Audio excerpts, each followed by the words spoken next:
जय हिंद दोस्तों, स्वागत है आपका हमारे सीजी रिसेटलमेंट चैनल पर।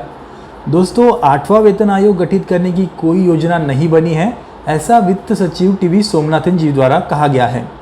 केंद्र सरकार के अगले साल होने वाले आम चुनाव 2024 से पहले लगभग 48 लाख केंद्र कर्मचारियों के और 67 लाख पेंशन भोगियों के लिए 8वां वेतन आयोग गठित करने की कोई योजना नहीं है, ऐसा बयान वित्त सचिव टीवी सोमनाथन जी ने दिया है।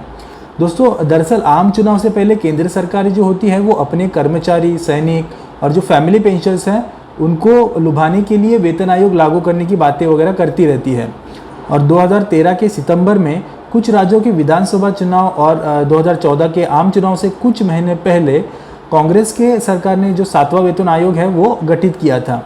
अभी के पेंशन योजना के अंतर्गत कर्मचारी अपने बेसिक पेंशन का 10% योगदान किया करते हैं और जबकि सरकार उसी खाते में कर्मचारी के बेसिक पेंशन का 14% जमा करती है। ये योजना राजनीतिक रूप से तो कई बार विवादों में फंस चुकी है और जिन राज्यों में विपक्ष की सरकारें हैं वो पुरानी पेंशन योजना की तरफ जा रही हैं, जिनके अंतर्गत पेंशन भोगी को उसके लास्ट सैलरी के 50% की गारंटी मिलती है और उसमें कर्मचारी की ओर से कोई योगदान नहीं होता। अब माना जा रहा है कि सरकार कुछ बदलाव करके ये सुनिश्चित करने का प्रयास कर सकती है कि प्रत्येक कर्मचारी को उनके लास्ट सैलरी का कम से कम 40 से 45% हिस्सा पेंशन के तौर पर हासिल हो सके। अब दोस्तों, आम चुनाव जो है वो बेहद करीब है, इसीलिए वित्त मंत्रालय पर 8वें वेतन आयोग की घोषणा करने का दबाव बढ़ चुका है। अब कई लोग इस बात का अनुमान लगा रहे हैं कि जब डीए 50% होगा तब शायद सरकार 8वें वेतन आयोग का विचार कर सकती है।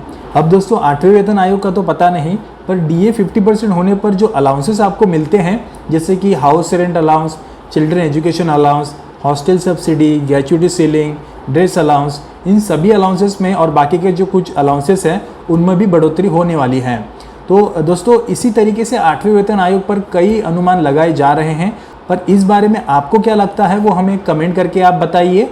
और पूर्व सैनिकों से जुड़ी ऐसी ही नई जानकारी के लिए हमारे चैनल को ज़रूर सब्सक्राइब कीजिए।